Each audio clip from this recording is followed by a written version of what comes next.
So friends, video number 3 in our Maha Marathon series, that is income from house property. So we have already done with the income from salary as well as we have completed the residential status as well as scope of total income. Now this is video number 3, Maha Marathon, that is most frequently asked areas in income from house property. So friends, whenever there is a question in your examination regarding house property, the first thing that you must do is to identify the type of house property. You need to identify what exactly is the type of house property that they have given in the examination question paper. For that, you should know which are the different types of house properties in accordance with the Income Tax Act 1961. So let's understand the different types of house properties and let's understand how to compute the total income in respect to different types of house property. So starting with the first one, that is let out property. That means if you have a house property and you have letted it out, that means you have rented it out for a rent. How do we compute the income or the taxable income from that respective property? So what you need to do is you need to first compute the fair rent. You don't need to compute the fair rent. In examination, they will provide the fair rent. You take the fair rent, compare it with the municipal value and pick the higher. Fair rent means the normal rent that that is a market rent. We can call fair rent as a market rent. Then what is the second one? Municipal value. So municipal value simply means the value that is, it's an annual value used by the municipality or corporation or the panchayat to compute the property taxes. So that is a annual value determined by the municipal authority to compute the property taxes of a respective property. So in examination question, they will provide both the fair rent and municipal value. You don't have to compute the fair rent as well as municipal value. They will provide that particular information in the question. What you need to do is you need to compare the fair rent as well as the municipal value, then pick the higher. And then you compare that higher figure with the standard rent. Standard rent means in India, there is a thing called Rent Control Act. So rent control, according to the Rent Control Act, every property will be having a annual value where a owner cannot charge that, owner cannot charge a rent which is higher to the standard rent as per the Rent Control Act. It is to control excessive rent charging. There is a thing called Rent Control Act in India. In accordance with the Rent Control Act, they will provide an annual rent for a particular property and that annual rent is said to be what? Standard rent. So you need to compare that higher figure with the standard rent and pick the lower. That lower figure is said to be what? Expected rent. That means income tax department is expecting that much rent from a respective property. Then you need to compare that expected rent with what? Actual rent. That means it is actually a let out property. So there will be actual rent. You compare that actual rent as well as the expected rent and pick the higher. So that higher figure is said to be what, friends? The gross annual value. So this is how you have to compute the annual value or taxable income of a let out property. Very simple. You start with the fair rent. Compare it with the municipal value and pick the higher. You compare that higher figure with the standard rent and pick the lower, and that lower figure is said to be what, friends? Expected rent. Then you compare actual rent with expected rent and pick the higher, and that higher figure is said to be what? The gross annual value. Now there is one more thing. There is a note. What is that? If actual rent is less compared to the expected rent, say normally you compare the actual rent and expected rent and pick the higher. But if the actual rent is less due to what? Due to vacancy, then you can take the gross annual value as the actual rent. Then you can take the actual rent as the gross annual value. So friends, very simple. If it is a let out property, you compare the fair rent with the municipal value and pick the higher.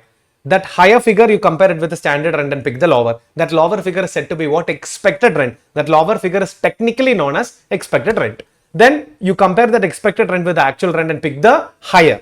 But if the actual rent is less and the expected rent is high, normally you have to pick the higher. But actual rent is less due to what? Due to vacancy, then you have to take the actual rent itself as the gross annual value. This is what the department say. Now, on the gross annual value, you can claim certain deductions. So on the gross annual value, you can claim municipal taxes that you have paid in respect of that respective property as a deduction. So whatever the municipal taxes actually paid by the assessee is allowed as a deduction from the gross annual value. Municipal taxes includes the property taxes, sewerage taxes, water taxes, etc. that you have paid to that respective municipality. So from the gross annual value, you can deduct the municipal taxes that is actually paid by the assessee. Again, to claim municipal taxes as a reduction, it have to be actually paid by the assessee. And friends, there can be one more adjustment in exam. Say for example, so at 23-24, and 24-25. 2 years municipal taxes have been paid by the assessee in the year 24-25. If 2 years municipal taxes have been paid together in the year 24-25, you can claim that 2 years municipal taxes, the entire thing as a deduction while computing the income for the year 24-25. So the municipal tax is allowed as a reduction on actual payment basis, irrespective of the fact that the year for which you are actually getting it paid. Only one thing that you have to check is whether the municipal taxes have been paid in this year. If yes, how much ever is the amount that you have actually paid, that entire amount is allowed as a deduction. Whether it is an arrear for the past year or it is a advance for the future year, it doesn't matter. You can claim entire municipal taxes that you paid in a respective year as a deduction while computing the income from house property. Now, once you claim that municipal taxes as a deduction, the remaining figure is said to be what, friends? Net annual value. From the net annual value, you can claim what? Standard deduction at 30%. Then, along with that, you can claim one more deduction, that is interest on loan. That is, no ceiling limit is applicable for the interest. That means if the property is a let out property and you have taken a loan either for construction, repair, renovation, expansion, purchase, etc. of that respective house property, whatever interest that you have paid in relation to that house property's loan, the entire interest without any ceiling limit, you can claim it as a deduction. That's what the department says. So, two deductions are there. Technically, three deductions are there. From the gross annual value, you can claim what municipal taxes actually paid as a deduction. Then, from the net annual value, you can claim standard deduction, that is 30% of the net annual value. Then, you can claim one more deduction, that is interest on loan that you have actually paid, whether you have paid it or not. Say, interest on loan is allowed as a deduction on the basis of payable status, whether it is payable but not paid. That means whether it is in outstanding status also you can claim. But municipal taxes, to claim it as a deduction, you need to actually make the payment. Interest on loan, it is not necessary that you have to actually make the payment. Whether it is accrued or whether it is an outstanding status, you can claim it as a deduction. But there is one thing. Even though there is no ceiling limit, there is one thing that you have to always check. If there is a pre-construction period, if there is what? A pre-construction period interest, then accumulate it and claim it as a deduction in 5 equal annual installment from the year of completion onwards. What do you mean by pre-construction period? Say, to make you understand what is pre-construction period, let me make use of a simple example. Say, for example, I am Mr. JK and I took a loan on 1st April 2020 and the completion of construction is on 10th June 2023. So, I took a loan on 1st April 2020 for constructing a house property. The house property's construction got completed in the year 2023, that too on 10th June 2023. So, which is the year of completion? Financial year of completion is 2023-24. And you tell me which is the pre-construction period. Pre-construction period starts from 1st April 2020. Then it ends with 31st March 2023. Because 31st March 2023, 23-24 is the year of completion. So, the year just before the year of completion is said to be the last year of pre-construction period. So, the pre-construction period always starts with the year of loan and it ends with the year immediately preceding the completion of construction of that respective property. So, the pre-construction period is technically 2021, 21-22 and 22-23. These 3 years interest on loan you have to accumulate. Then you need to claim it as a deduction in the year of completion, that too in the year in 5 equal annual installment. Say, for example, every year, say there is an interest liability of 1 lakh each. 1 lakh each for every year. So, 1 plus 1 plus 1, 3 lakhs will be there. This 3 lakhs have to be accumulated and divided by 5. You can claim this 3 lakh as a deduction, and how much divided by 5, the figure will be 60,000. So, you can claim 60,000 as a deduction in 5 equal annual installment from the year of completion onwards. That means from 23-24, 24-25, 25-26, 26-27 and 27-28. How many years? Say 1, 2, 3, 4, 5 years. So, for the upcoming 5 years, you can claim that 60,000 as a deduction. Again, one more thing. Say in the relevant previous year for your upcoming examination will be 24-25. Say in 24-25, according to this example, you can claim 1/5 of the pre-construction period interest plus current year interest. That is, the interest for the year 24-25 is also allowed as a deduction. So, when you compute interest deduction, always make sure that if there is a pre-construction period, you need to accumulate the total interest which is applicable for the pre-construction period. You need to accumulate that total interest. Then you claim that total interest as a deduction in 5 equal annual installment from the year of completion of construction. That's what the department say. And in the year of completion of construction, as well as for the upcoming 5 years, you can claim both the 1/5 portion plus current year interest as well as a deduction. So that's what they are saying. So I'll repeat that point. If there is a pre-construction period, interest accumulated and claim it as a deduction in 5 equal annual installment from the year of completion onwards, so that you will get the income from house property if it is a let out property. So in the examination question, if they are telling you to compute the total income of a let out property, you first go and pick the fair rent, compare it with the municipal value, pick the higher. Then that higher figure have to be compared with the standard rent and pick the lower. That lower figure is set to be what? Expected rent. Then you compute that expected rent, compare that expected rent with the actual rent and pick the higher. If actual rent is less due to vacancy, then you can take the actual rent itself as the gross annual value. From the gross annual value, you can deduct municipal taxes actually paid as a deduction. And then from the net annual value, you can claim 30% of NAV as a standard deduction. Then you can claim interest on loan as a deduction as well while computing the interest on loan. Even though there is no ceiling limit, but the one thing that you have to be careful is if there's a pre-construction period, that means you have taken a loan and the completion is afterwards. So if there is a pre-construction period, you accumulate the entire interest for the pre-construction period, then you claim it as a deduction in 5 equal annual installment from the year of completion of construction. That's what the department say. So technically in the year of completion of construction, you can claim 1/5 of the pre plus current year interest as well as a deduction. So that's what department say. So that is type number 1, that is let out property. So I hope that is clear for you. Alright friends, so moving on with the next type of property. So the second type of property is self-occupied house property. So what do you mean by self-occupied house property? Or rather we can say self-occupied house property or unoccupied house property. Unoccupied house property. So first, let me explain what is self-occupied house property. Say, for example, I have a house property and me and my family is occupying in that respective house property. That is said to be what? Self-occupied house property. Now, what is unoccupied house property? Say, I have a house property and currently say that house property is in Hyderabad. Due to my job, I am currently staying in Chennai. So my house property is Hyderabad and I am currently staying in Chennai due to my job or business or whatever it is. So my Hyderabad house property is completely shut off. It is closed down and that property is said to be what? Unoccupied house property. So I have a house property, either me, myself or my family is staying in that house property, or it's completely locked off due to my business or profession or my employment in some other cities. So these properties are called as either self-occupied or unoccupied. Now, in the case of a self-occupied house property or an unoccupied house property, what department say? You can consider the net annual value as 0. What do you mean by net annual value as 0?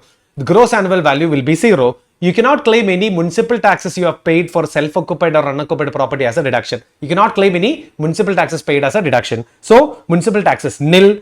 So, the net annual value always will be 0.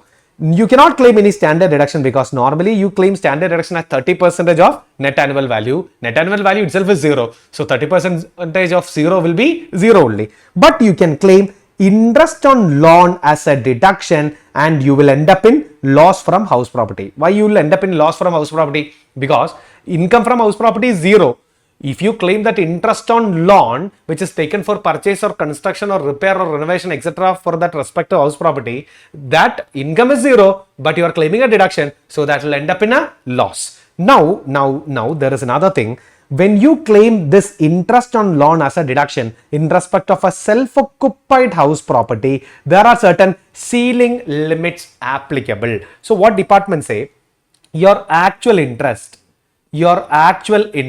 is subjected to either 2 lakh or rupees 30,000 subjected to conditions. Your ceiling limit for this deduction either shall be rupees 2 lakh or shall be 30,000, depends upon satisfaction of certain conditions. So for self-occupied property or unoccupied property, since the income from that respective property is 0, when you claim deduction for that interest on loan, there is a ceiling limit for the deduction that you can claim. And what is that ceiling limit? What department say is, if you have taken that loan on or after 1st April 1999, plus the purpose of loan is either construction or purchase of that respective house. plus construction. In the case of construction, it should be completed within 5 years from the end of the financial year in which you have taken that respective loan, plus that you have furnished the certificate from the lender specifying the interest on that respective loan. Say for example, if you have taken a loan from a bank, you have to get a interest certificate from that respective bank stating that this much amount of interest that you are supposed to pay in that respective financial year. So you must obtain an interest certificate from the respective bank. If all the conditions are satisfied, then maximum deduction shall be up to 2 lakh rupees. So friends, it's pretty simple. If we satisfy 1, 2, 3 and 4 condition, then how much is the ceiling limit for interest? Maximum ceiling limit for interest shall be 2 lakh. Which all are the conditions? You have to obtain the loan on or after 1st April 1999, plus that loan, the purpose of loan is either for purchase or construction of that respective house property, self-occupied or unoccupied house property. Then condition number 3, in the case of construction, you have to complete that construction within 5 years. Condition number 4, you need to submit an interest certificate from the lender. If you satisfy all the 4 conditions, then maximum up to 2 lakh. Always it is actual interest.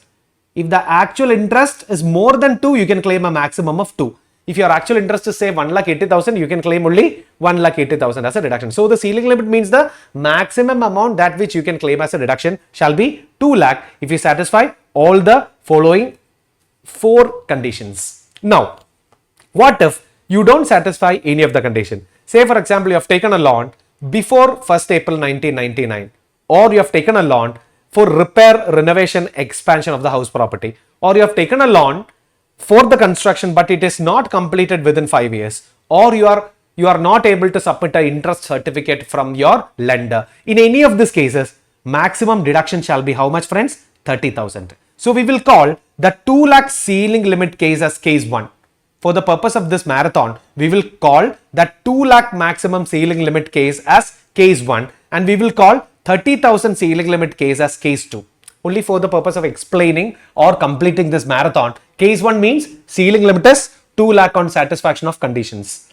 Case 2 means ceiling limit is 30,000 on not satisfying any of the conditions. So, if you claim in the case of a self-occupied property, when you are about to claim interest and loan as a deduction, there are 2 ceiling limits. Either it can be 2 lakh if you satisfy the conditions, or it can be 30,000 if you don't satisfy the conditions. So this is what the department say. Ceiling limit can be 2 lakh case 1 and 30,000 case 2. Now friends, not yet over. One more thing. If there is a pre-construction period, hope you know what is pre-construction period. Interest accumulate. You need to interest accumulate. If there is a pre-construction period interest, accumulate it and claim it as a deduction in 5 equal annual installment from the year of completion onwards. So in this case also, if there is a pre-construction period interest, you need to accumulate the pre-construction period interest. Then in the year of completion, 1/5 plus current year interest you can claim as a deduction. So that accumulated pre-construction period interest have to be claimed as a deduction in 5 equal annual installment for the upcoming 5 years from the year of completion of construction. Now friends, there is one more thing. The ceiling limit of either say 2 lakh or say 30,000 is pre 1/5 of pre plus current year interest, maximum 2 lakh or 30,000. So this 2 lakh or 30,000, that simply means your current year interest plus 1/5 of the pre-construction period, it shall be less than or equal to, altogether shall be less than or equal to either 2 lakh or it should be less than or equal to 30,000, subject to case 1 or case 2. So this 2 lakh or 30,000 is not an individual limit for current year interest alone. Pre-construction periods 1/5 plus current year interest shall not go beyond either 2 lakh or 30,000, subject to satisfaction of conditions. Now friends, this is what they are saying. So self-occupied property or unoccupied property, the point is very simple. Net annual values are be 0. So standard deduction is nil.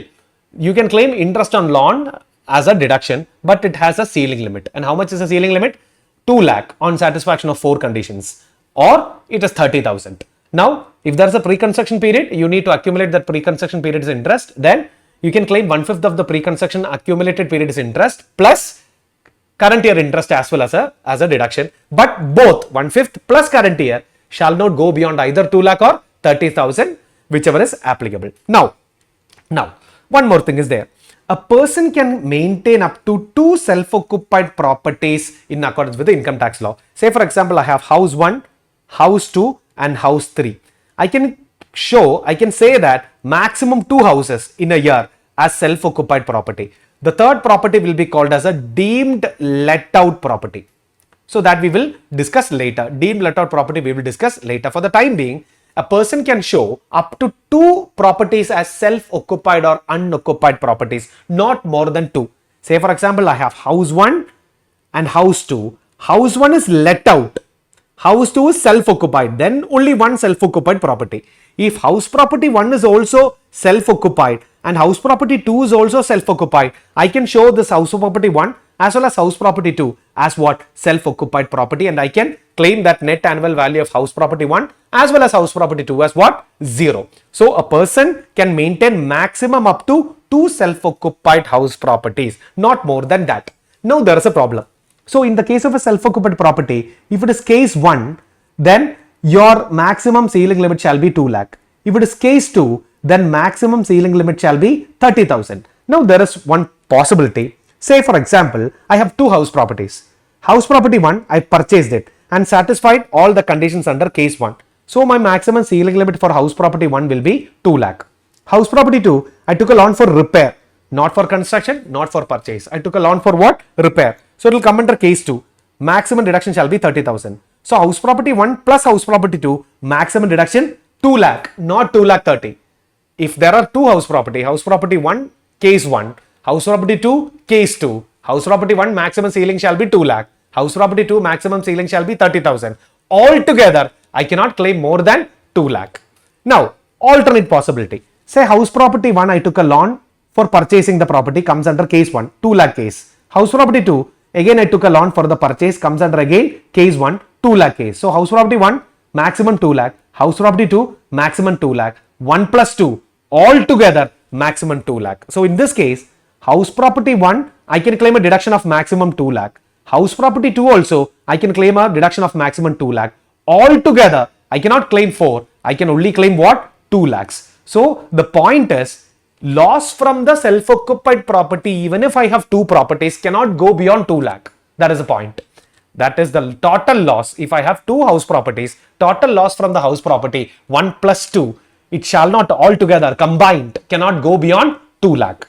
Now, possibility number 3. House property 1, I took a loan for repair. Case 2. House property 2, I took again a loan for repair. Case 2. House property 1, maximum 30. House property 2, maximum 30. But 1 plus 2, maximum 30. It cannot be 2 lakh in such case because house property 1, maximum 30. House property 2, maximum 30. Altogether, not 60, maximum only 30 I can claim. So this is what they are saying. So in the case of a self-occupied property, when you claim interest on loan as a deduction, there is a ceiling limit of either 2 lakh or it can be 30,000. Even if you can show 2 house properties as self-occupied property, altogether it cannot go beyond either 2 lakh or it cannot go beyond 30,000. I hope you understood the case. House property 1, 2 lakh, house property 2, 30,000, altogether I cannot exceed 2 lakh. House property 1, 2, house property 2 also 2 lakh, maximum altogether 2 lakh. House property 1 only 30, house property 2 also maximum 30, altogether 30. This is what the department says. So you have to be careful in relation to this when you compute the income from self-occupied house properties. So as I've told you earlier, moving on with the next property, that is deemed let out property. So let's understand, how do you compute the total income from deemed let out property? Say for example, I have house 1, house 2 and house 3. All the houses I'm using it for my self-occupation. I can show any of 2 out of these 3. At my option, I can show house property 1 and house property 2 as what? Self-occupied. And the third house property shall be deemed let out property. What is deemed let out? It is not actually let out because I am using that house property for my self-occupation. But department shall assume it as a let out property. It is said to be a deemed let out property. So if a person has more than 2 self-occupied or unoccupied house properties, then out of those 3 or 4 or 5, whatever it is, maximum 2 only can be shown as a self-occupied property at the option of assessee. Assessee can show any of those properties as what? Any of those 2 properties as self-occupied property. He can show house 1 as well as house 3 as self-occupied. Then he can say house 2 is deemed let out. So at any permutation combination he can show. So in exam, if they are asking you to compute the total income in such a case, you need to do all the permutation and combination. House property 1 and 2 self-occupied, house property 3 deemed let out, first permutation. Then house property 2 and 3 self-occupied, house property 1 deemed let out. Then house property 1 and 3 are self-occupied and house property 2 deemed let out. You need to compute all the permutation and combination. Then whichever the permutation combination, wherever the tax total income is less, you have to opt that particular permutation and combination. So this is how you have to compute the total income in the case of a deemed let out property if they are asking it in exam. So listen. So what is deemed let out property, friends? Assessee keeps more than 2 house property for self-occupation, then any 2 at assessee's option shall be self-occupied and the remaining shall be deemed let out property. Now the question is, how do you compute the income from deemed let out property? For deemed let out property, expected rent shall be the gross annual value. You tell me, friends, what do you mean by expected rent? Very simple, you compare fair rent with the municipal value and pick the higher. That higher have to be compared with the standard rent and pick the lower. That lower is said to be what? Expected rent. There is no actual rent to compare because it is a deemed let out property, not an actual let out property. So you have to consider the expected rent for the whole year as the gross annual value. So that's what they are saying. Expected rent shall be the gross annual value. From that you can deduct municipal taxes as a deduction. Municipal taxes that you have paid for that respective year is allowed as a deduction. Then you will get the net annual value. You can claim 30% of the standard deduction of the net annual value. You can claim 30% of net annual value as what? Standard deduction. Then thereafter you can claim interest on loan as well as a deduction. There is no ceiling limit for the interest on loan in respect of the deemed let out property. But if there is pre-construction period interest, you accumulate it and claim it as a deduction in 5 equal annual installment from the year of completion onwards. You claim that the remaining amount shall be income from deemed let out property. This is deemed let out property. So the point is very simple, friends. If a person has more than 2 self-occupied or unoccupied house property, any of 2 out of those properties that he owns, any of those 2 shall be self-occupied and the net annual value shall be 0. For the third property or the fourth property, whatever it is, you have to consider that expected rent as the gross annual value. Then you can claim the municipal taxes for the whole year as a deduction. You can claim standard deduction as well as you can claim interest on loan as a deduction. And there is no ceiling limit for the interest on loan. The only one thing that you have to check is what? If there is a pre-construction period, you have to accumulate the pre-construction period interest and claim it as a deduction in 5 equal annual installment from the year of completion onwards. Even if that loan is for repair, you can claim the entire interest on loan as a deduction if it is a deemed let out house property, and I hope that point is also clear. So in examination question, if they are giving whereabouts relating to house property, the first thing that you need to do is to identify the type of house property that has been tested in examination. Alright, so moving on to the next one, friends, that is point number 4 or type number 4. Let's understand what is a next type of property.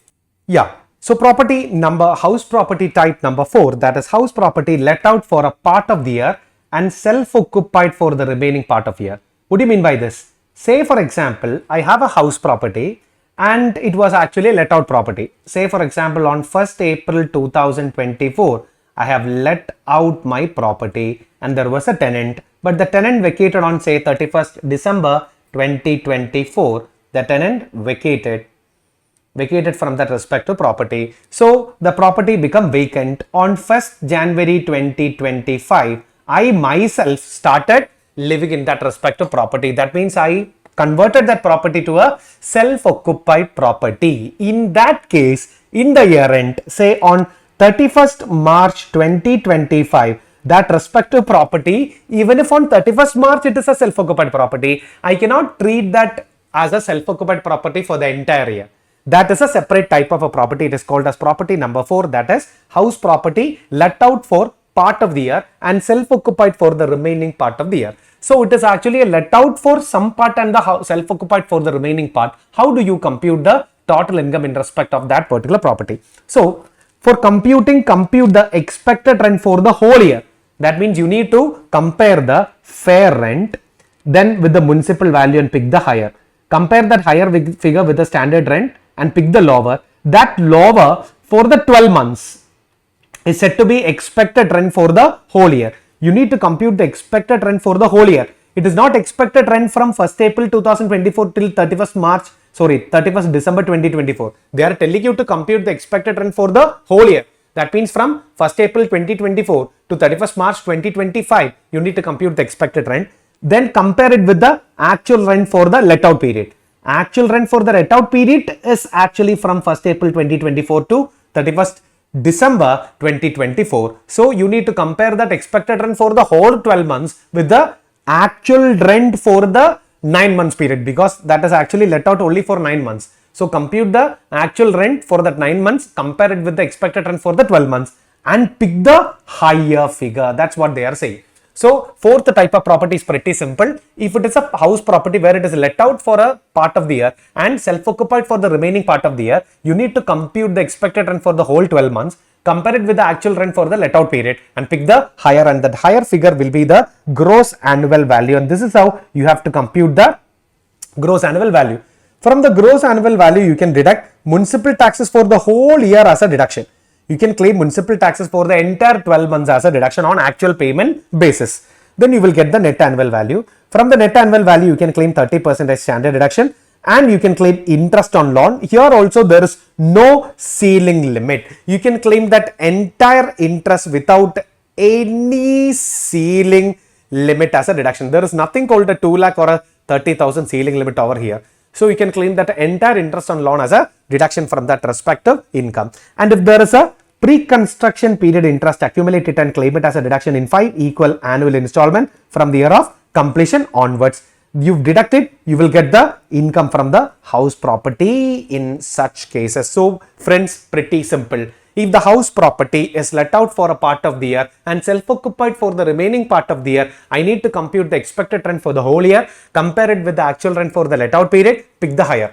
Then I can claim entire 12 months municipal taxes paid as a deduction. Then I can claim 30% standard deduction as well as interest on loan as a deduction. And this interest on loan, it does not have any ceiling limit at all. The only one thing that you have to be careful, if there is a pre-construction period interest, you accumulate the pre-construction period interest, then claim it as a deduction for the upcoming 5 equal annual installment from the year of completion of that respective property. So I hope that point is clear for you. Now moving on to the next type of house property, that is house property number 5, that is house property where a portion let out and the remaining portion self-occupied. What do you mean by portion let out and the remaining portion self-occupied? Again, I'll give you an example. Say I have a house property having 1000 square feet.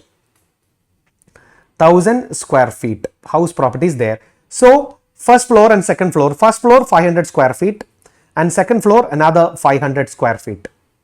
Okay, first floor I have self-occupied and the ground floor I have let out. In such a case, it is only one house property. Okay, say there is only one house property. A portion have been let out and the remaining portion self-occupied. A portion of the house property let out and the remaining portion self-occupied. How do you compute the total income from that respective property? House property where a portion let out and the remaining portion self-occupied. So what you need to do is you need to do two computations. Even though it is only one house property, you need to proportionate that house property into two based on the square feet area. The square feet area let out will be considered as the let out property and the square feet area self-occupied will be considered as the self-occupied property. So what you need to do is gross annual value computation have to be done separately based on the proportion of floor area, let out portion as well as self-occupied portion. Let's complete the let out portion first.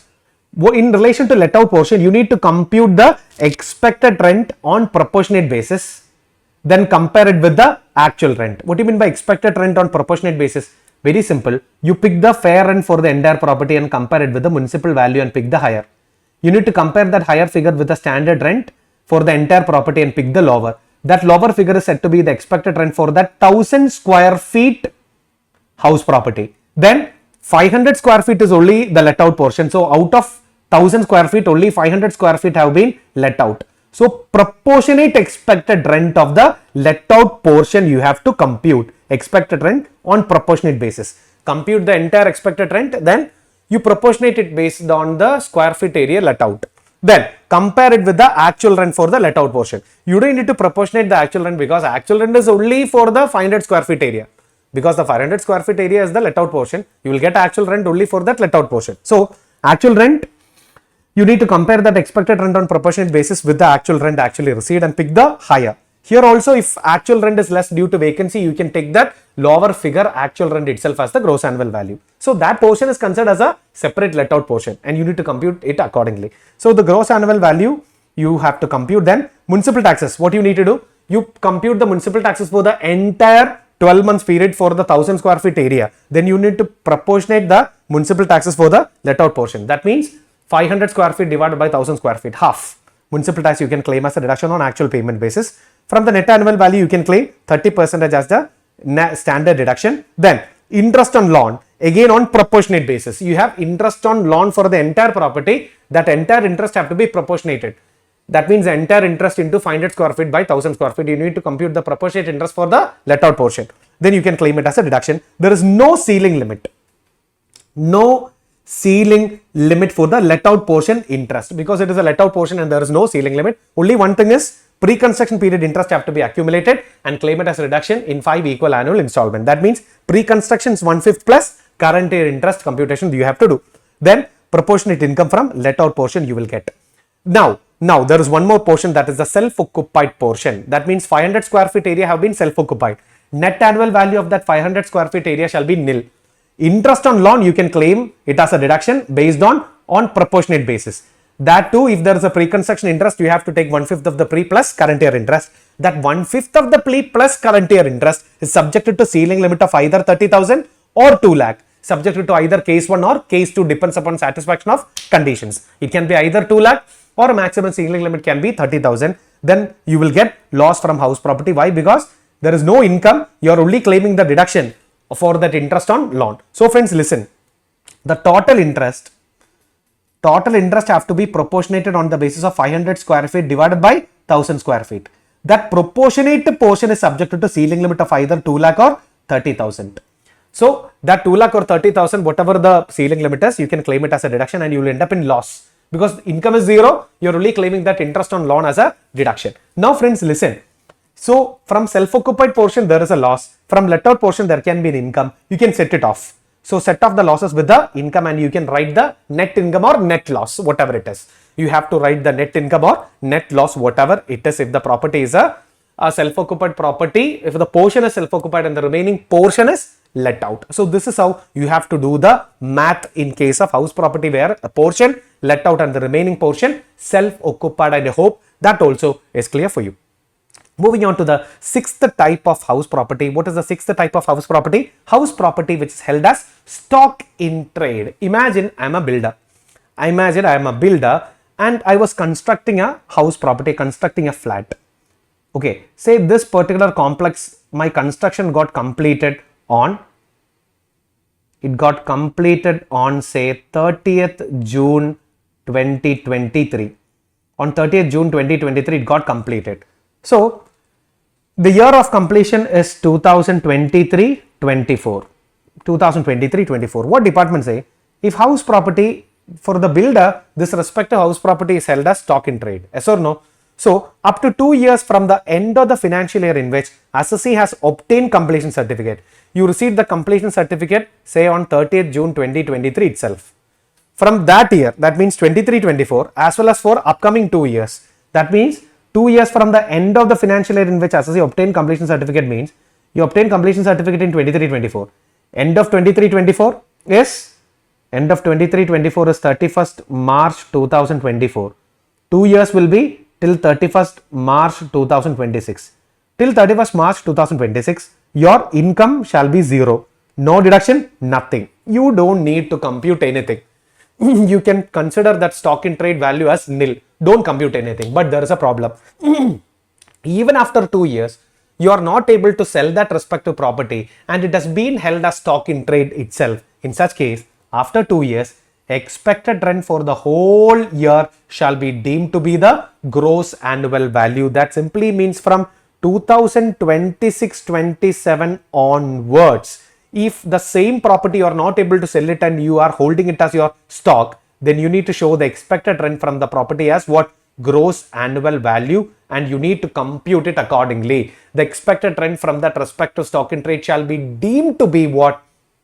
Gross annual value from that respective property, and you need to compute the total income accordingly. That's what the department say. So friends, the last type of property is house property held as what? Stock in trade. If you are holding a house property as stock in trade and up to 2 years from the end of the financial year in which you obtain completion certificate, you don't need to do anything. Once the 2-year period got expired and you are not able to sell that particular house property and you are holding it as your stock in trade only, then what department say? You show your expected rent as the gross annual value and you need to compute the total income from the head house property and pay us the taxes accordingly. That's what the department say. So I hope that also was clear for you. So moving on with the next one, friends, that is other points are there. Certain other things that you have to be careful with are there. Number one, treatment of unrealized rent. What do you mean by unrealized rent? That simply means a tenant was there. There is a let out property and a tenant was there. He have occupied in that respective property for 12 months. He have occupied for 12 months. He paid the rent for 10 months. He paid that rent, or you have received the rent for 10 months. 2 months rent is pending. He haven't made you the payment for the 2 months rent. 2 months rent is pending. This is technically called as unrealized rent. Unrealized rent. Rent is accrued, but it is not yet received. So the question is, what to do with this 2 months rent? Whether you have to consider this 2 months rent also as a part of your actual rent for the purpose of computing gross annual value. When you compute gross annual value, whether you have to consider that 2 months rent as a part of your actual rent for the purpose of computing GAV, that is the question. So what department say? If all the 4 conditions are satisfied, condition number 1, 2, 3 and 4. If all the 4 conditions are satisfied, then you don't need to add. Then unrealized rent shall not form part of the actual rent. Then you don't need to add this 2 months rent with the actual rent. You need to only take 10 months rent as the actual rent on satisfaction of these 4 conditions. That's what the department say. If assessee satisfies all the following or all the listed 4 conditions as here, then unrealized rent shall not form part of the actual rent. You need to take only 10 months rent as the actual rent and compare the 10 months rent with the 12 months expected rent. Then you pick the higher. So that is what the department say. So what all are the conditions? Condition number 1, the tenancy should be in good faith. It should be a normal, it should be a rental agreement made in good faith. It should be bona fide. Then second one, defaulted tenant has either vacated the property or steps have been initiated or taken to make him vacate. That means if you are not paying the rent, you get out. Or I am giving a case. I am giving a complaint in the police station to make him vacate from that respective house property. So the defaulted tenant has either vacated the property or I have taken legal steps to make him vacate. Third condition, the defaulting tenant not occupying any other property of the assessee. Say I have one more house property and this defaulted tenant or this defaulting tenant or the defaulted tenant, whatever it is, shall not occupy my other properties. So the defaulting tenant shall not occupy any other properties, house properties of that respective assessee. Then what is condition number 4? Assessee has initiated legal proceedings against tenant for recovering rent or satisfies AO that legal proceedings are useless. The assessee has either initiated legal proceedings against the tenant or for recovering the rent or satisfies AO that the legal proceedings are useless. So there are 4 conditions, friends. Number 1, either tenancy should be in good faith. Number 2, defaulted tenant vacated the property or steps have been taken to make him vacate. Condition number 3, the defaulted tenant not occupying any other property of the assessee. Then condition number 4, assessee has taken legal proceedings against for recovering the rent, against the tenant for recovering the rent or satisfies AO that the legal proceedings are useless. What do you mean by satisfying AO that the legal proceedings are useless? Say for example, if the assessee is so sure that even if I file a case against that respective defaulted tenant, he is not going to give me, I will not be able to recover that respective rent. Say the defaulted tenant died, already dead. So I am not able to file a case and recollect the amount from him. In such a case, I have to communicate to the AO that filing a case for recovering rent is like useless. So 4 conditions are there. In good faith, should vacate or steps have to be initiated for making vacate. Third one, defaulted tenant should not occupy my any other property. Fourth one, I should start legal proceedings for recovering that particular rent or satisfies AO that the legal proceedings are useless. Anyways, he is not going to give me that respective rent, so the legal proceedings are useless. I have to communicate to the AO. If all the following 4 conditions are satisfied, then unrealized rent I can skip. I don't need to add this unrealized rent as a part of actual rent. And what if does not satisfy any of the condition? Say one condition is not satisfied. In such a case also, unrealized rent also should form part of the actual rent. If these conditions, if any of them is not satisfied, if any of them not satisfying, first one not satisfying, all three satisfying, or second one not satisfying, the rest of the three satisfying. In such case also, I have to consider that unrealized rent also as a part of my actual rent. If satisfies four condition, I can skip or ignore the unrealized rent when I compute the actual rent. In other case, I have to consider the unrealized rent also as a part of my actual rent, and I have to compute the actual rent accordingly. That's what the department say in the case of a unrealized rent. Now, moving on to the next point, arrears of rent or unrealized rent. Say for example, say in 2023-24, okay, there was some arrear or unrealized rent of say rupees 1 lakh. I was not able to recover it from the tenant. All the conditions are satisfied. Then in 2024-25, the tenant came back and paid me entire 1 lakh. It is called a subsequent recovery of unrealized or arrears of rent. Subsequently recovered. If arrears of rent or unrealized rent have been subsequently recovered, shall be taxable in the year of receipt, whether or not assessee is not owner of that respective house property. Say for example, 23-24, say on 31st March 2024, I sold that house property.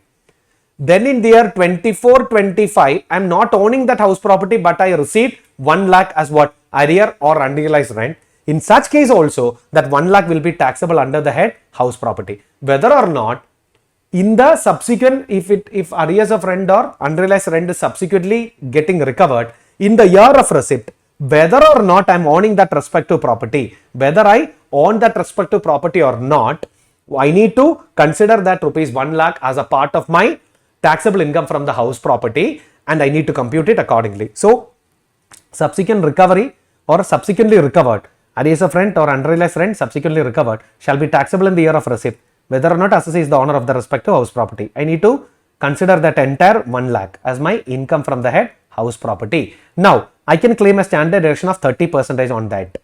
I can claim 30,000 rupees as standard deduction. The remaining 70,000 rupees only shall be taxable income in such cases. So, arrears of rent, unrealized rent. What I need to do, if it is subsequently recovered, it will be taxable in the year of recovery, whether or not I am owning that respective house property. That's what the department says. Moving on to the next point, friends, that is treatment of co-owned property. What do you mean by co-owned property? Say there is one property and it is owned by Mr. A as well as Mr. B, 50-50% ownership. Mr. A is an owner, Mr. B is also an owner. It's a co-owned property. Then income computation shall be done separately in the hands of each co-owner. I'm getting a annual rent of 10 lakh from that respective property. So, I need to compute 5 lakh rent from in the hands of Mr. A and 5 lakh rent in the hands of Mr. B. So, I have to compute everything proportionately on the basis of ownership. Now, it is like very simple. If in the case of a co-owned property, I need to compute the, I need to do the computation proportionately based on the ownership. But the highlight is, in case of a self-occupied property, each co-owner can claim a separate limit of 30,000 or 2 lakh, depends upon the case. That simply means, say it is a self-occupied property. If it is a self-occupied property and there is a loan and the interest amount is say 5 lakh, interest on loan for the entire property which is taken for purchase, and all the conditions, case 1 conditions are satisfied. So, here that out of that entire 5 lakh interest on loan, 2 lakh 50 have to be proportion to Mr. A and 2 lakh 50 have to be proportion to Mr. B. Mr. A can claim maximum 2 lakh as a deduction while computing his income, and Mr. B also can claim maximum 2 lakh as a deduction while computing his income. So, in the case of a co-owned self-occupied property, that limit of 2 lakh or 30,000 can be claimed separately by each co-owner.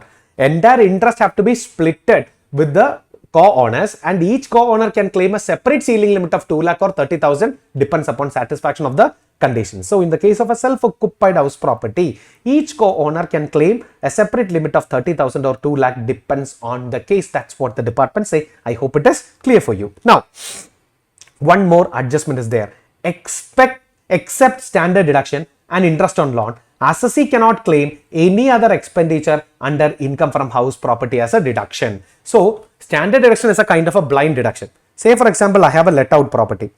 In respect of that let out property, I am paying insurance. I have taken an earthquake insurance and I am paying premium. Can I claim that premium paid as a deduction while computing income from house property? No. See, standard deduction is given to you, and standard deduction, the only one deduction that you can claim is standard deduction. Apart from that, you can claim municipal taxes as well as interest on loan as a deduction. No other expenditure is allowed to be deducted from the income under the head house property. So when we are computing income from house property, technically 3 deductions: municipal tax, standard deduction, interest on loan.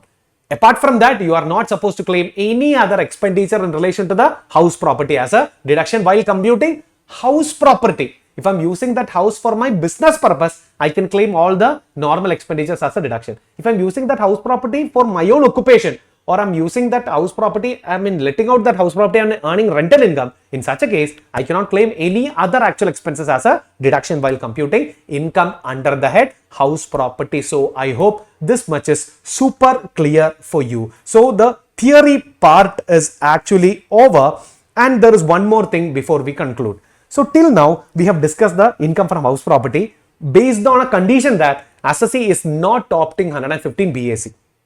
Say for example, if assessee opts for section 115 BAC, that means if he is paying taxes under the default tax regime, there are certain changes.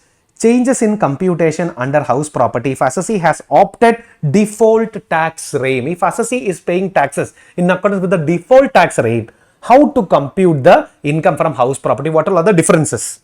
Okay, so number one, the first difference is if the assessee has opted for 115 BAC, that means the default tax regime, then interest on loan for self-occupied house property not allowable.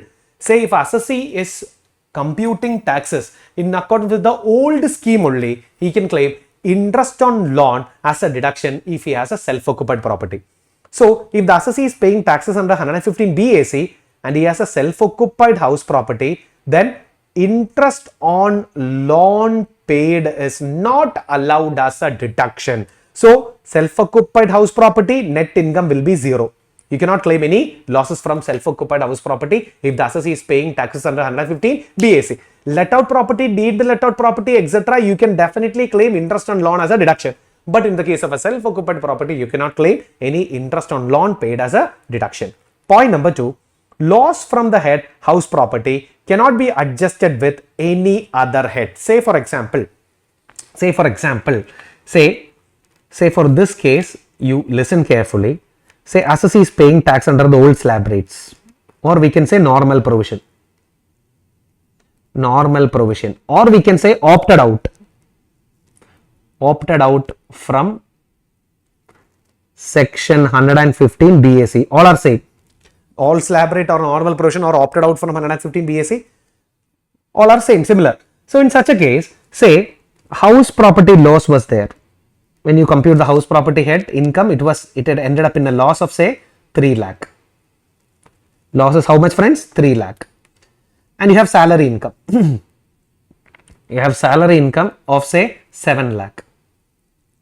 Can you set off this 3 lakh loss with the salary income? The answer is yes, but maximum set off permitted shall be rupees 2 lakh. If you have loss from the head house property, you can claim only 2 lakh of the entire loss as a deduction from the other income. You can only set off maximum 2 lakh losses. So in such a case, out of this 3, you can only set off 2 lakh loss, and your salary income will be 5 lakh.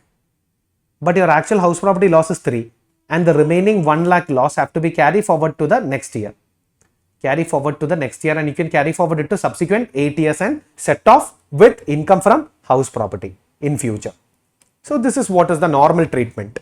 If you are a person paying taxes under the old slab rate or normal provisions or whatever it is, loss from the head house property up to 2 lakh can be set off with the other head of income. There is absolutely no problem.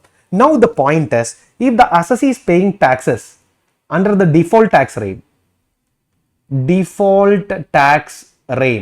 or we can say under section 115 BAC, both are same. If you are paying taxes under 115 BAC, your house property loss shall be how much? 3 lakh. Say your salary income is say 7 lakh. you cannot set off 2 lakh loss from the salary income. This entire full salary income shall be taxable. And what will happen to this 3 lakh house property head loss? You can carry forward this 3 lakh house property head loss to the future year. Up to 8 years you can carry forward and you can set it off.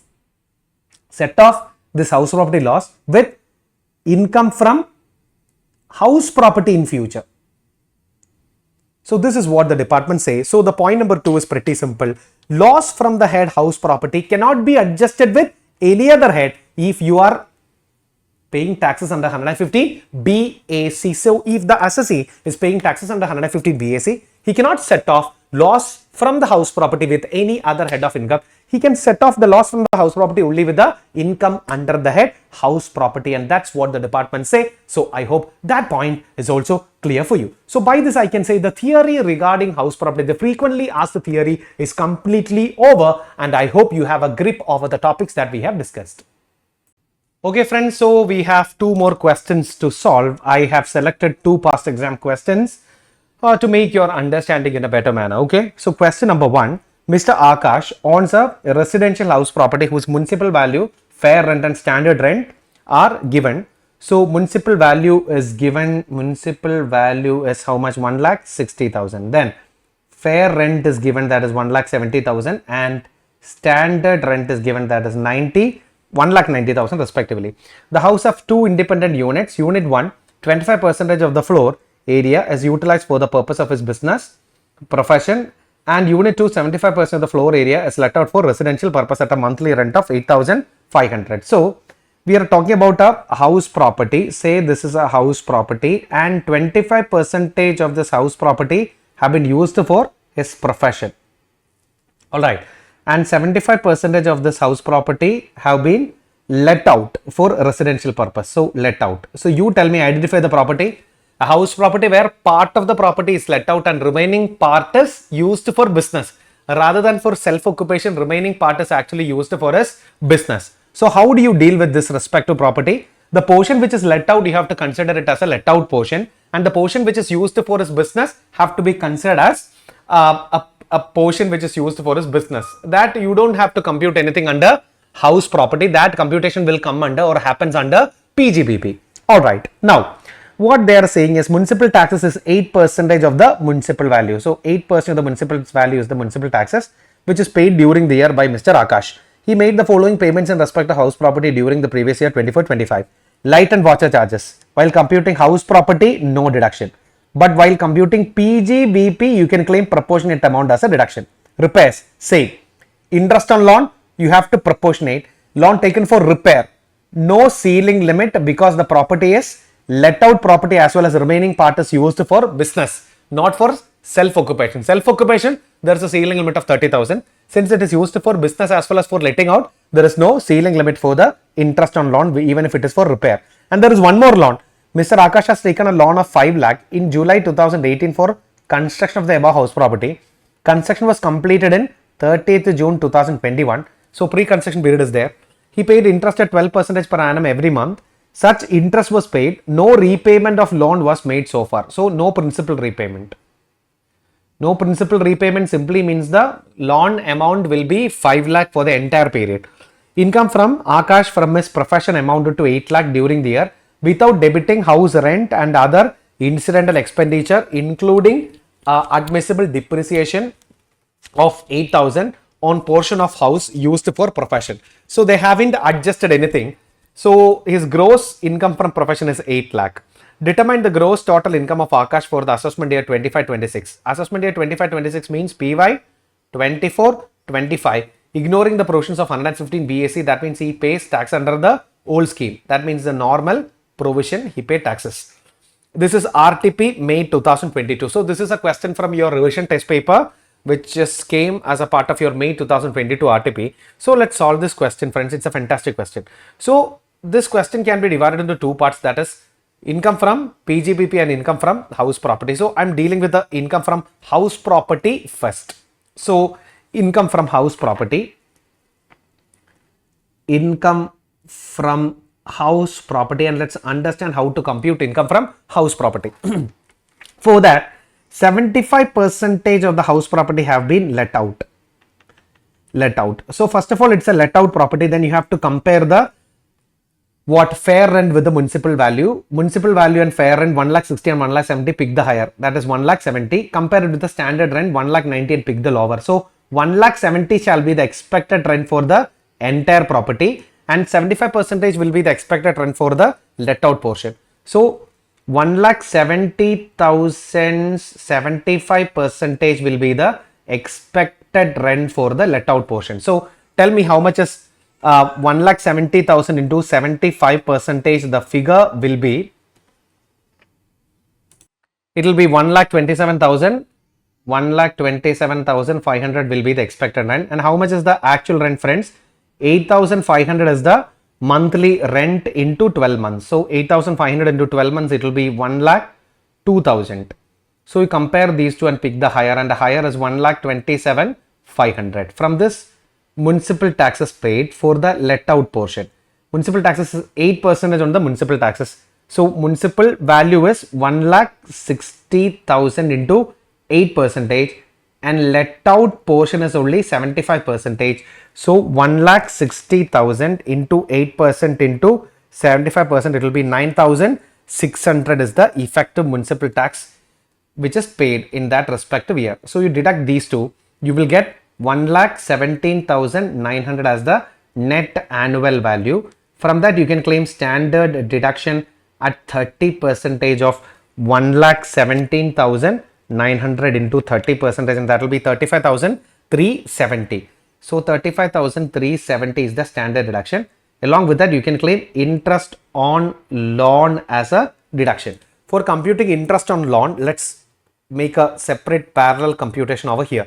So in the question, they are clearly mentioning that that person have taken a loan on when date of loan is given in the question, that is July 2018, if I'm not wrong. Yeah, 2018. So we can assume that it is taken from 1st July 2018, and completion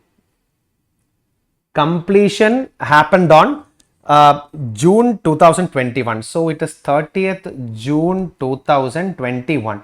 So the completion year is 2021-22. So pre-construction period shall be from 1st July 2018 till 31st March 2021. So how many months are there? Let's compute the number of months. So from 1st July 2018 till 31st March 2019, it is 9 months. Then from 2019 to 31st March 2020, it is 12 months.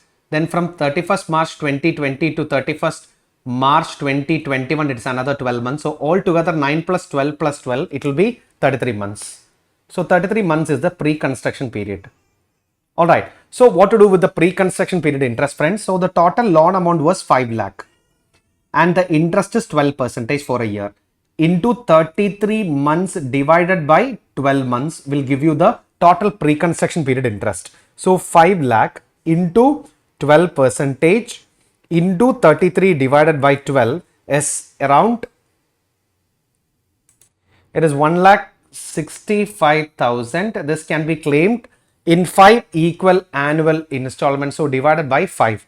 So divided by 5 will be 33,000. So 33,000 is the 1/5. Okay, 1/5 of the pre-construction period. And this is allowed as a deduction for how many years? From the year of completion. That means year of completion is 21-22.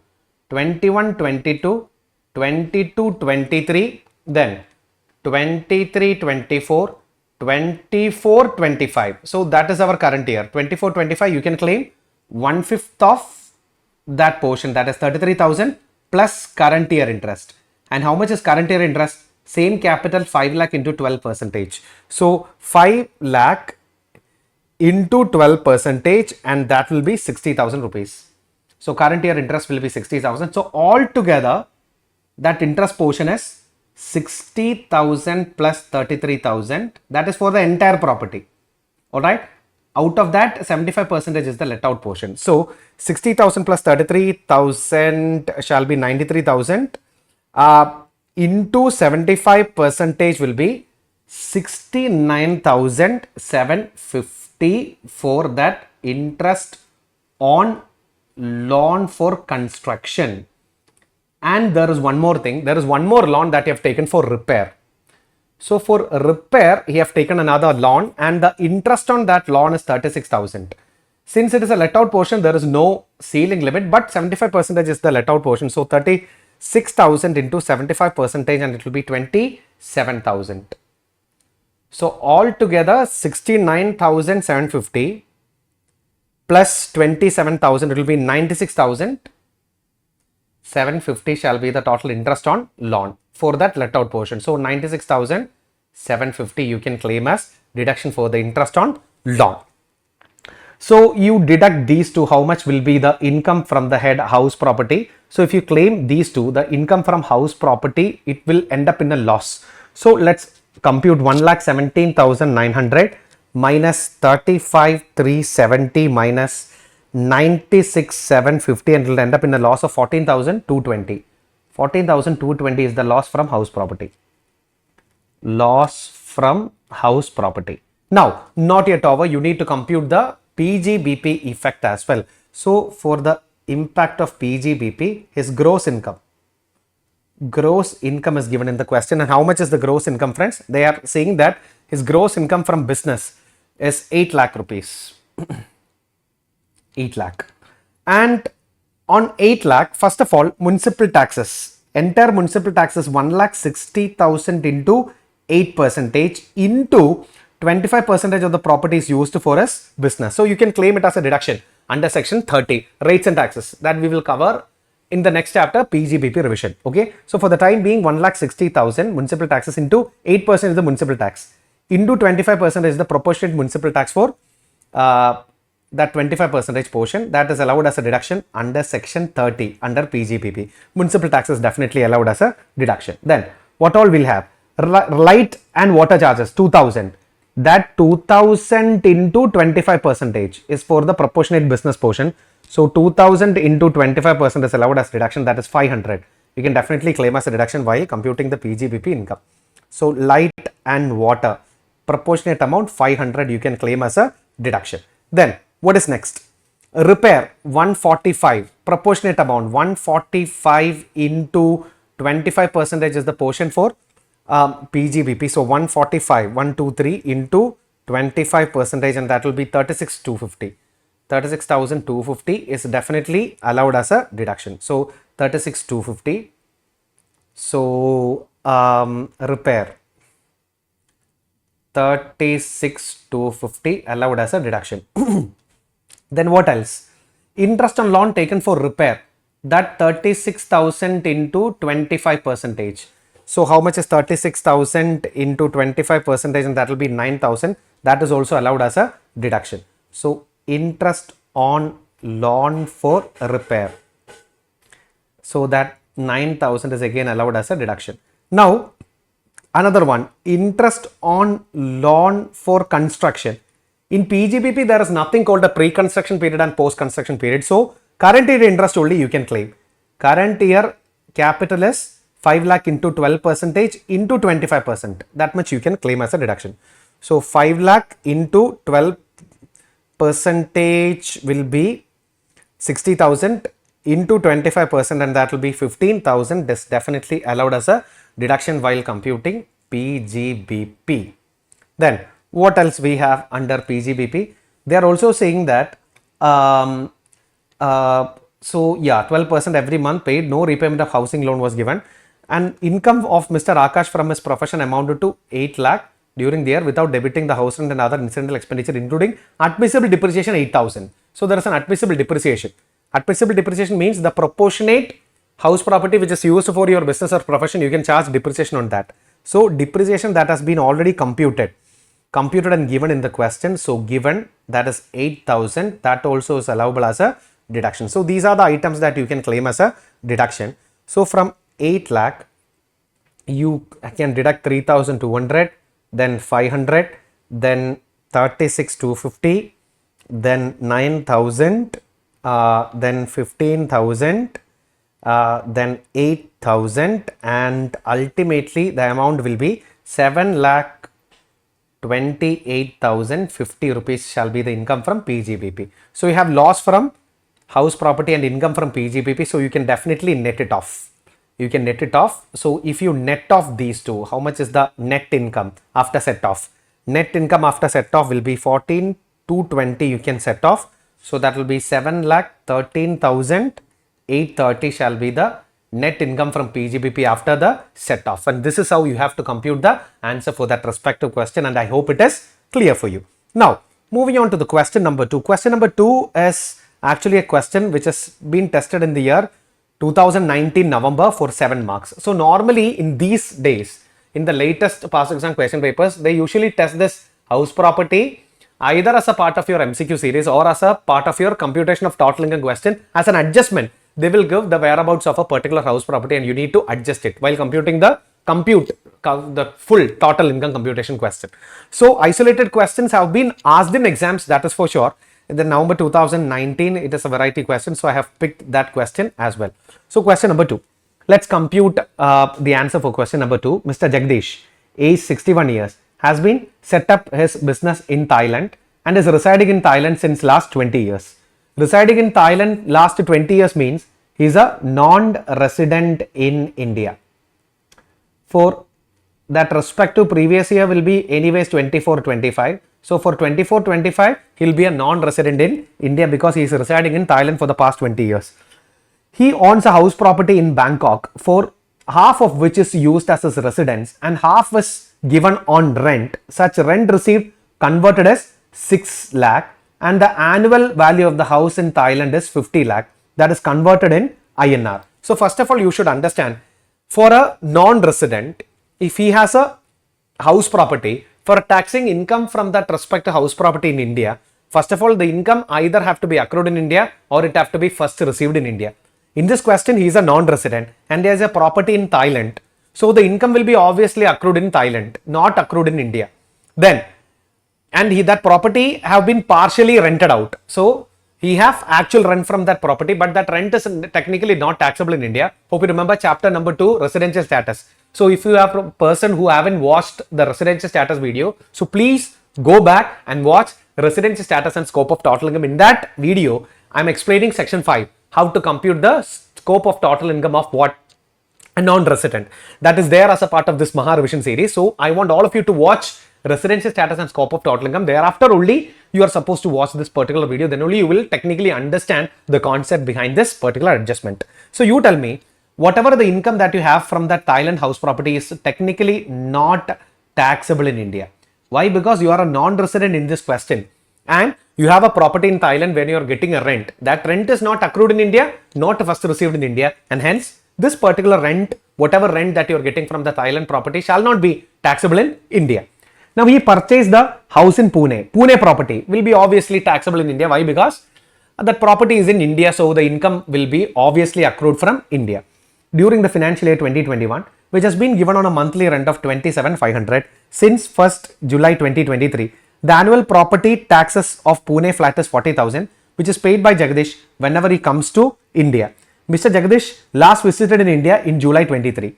So in 24-25, he haven't visited India and he haven't paid the municipal taxes for the year 24-25. So even though the Pune property is a let out property, you cannot claim municipal taxes for that property as a deduction while computing the total income. Why? Because he haven't visited for 24-25. So in the question, they are clearly saying that whenever he visits India, he pays the property taxes. If he does not visit India, he will not pay the property taxes. So this question, it's clear for the 24-25's municipal taxes haven't been paid by Mr. Jagdish. That is for sure. Now we have taken a loan from Union Bank of India for the purchase of the Pune flat amounting to 15 lakh.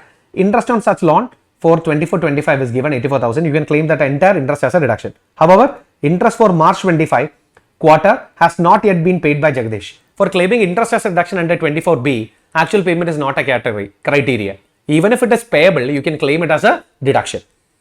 Now he had a house in Jaipur in which he was sold in May 2020. In respect of this house, he received arrear of rent. Arrear of rent from a house which was in Jaipur.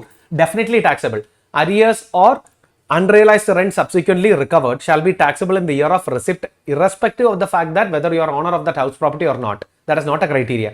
If you are receiving unrealized rent or arrears of rent in the year of receipt, it will be fully taxable under the head house property and not taxed earlier. So yeah, he also have derived some other income during 24-25, which are as follows.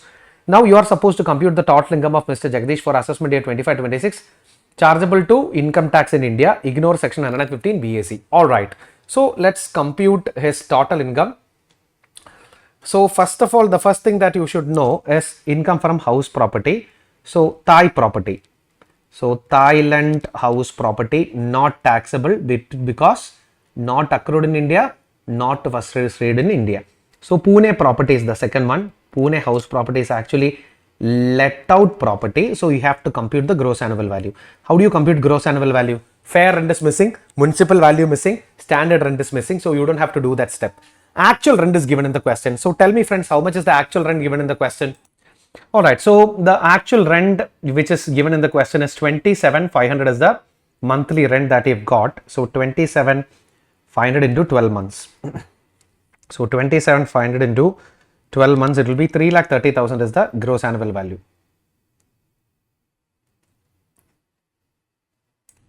From that, next one is municipal taxes. You cannot claim any municipal taxes because you haven't visited in India for 24-25. So he haven't paid the municipal taxes for that year.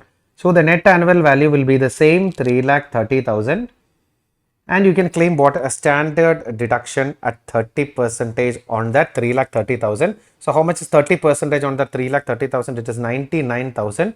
You can claim it as a deduction. Then interest on loan.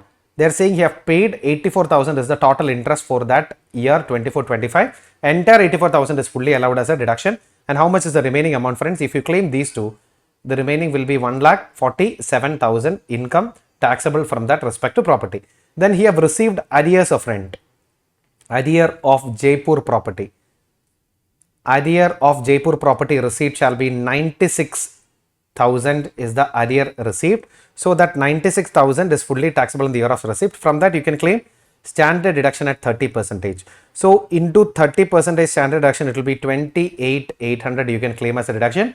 If you claim that as a deduction, how much is the remaining amount, friends? 67,200 shall be the remaining amount.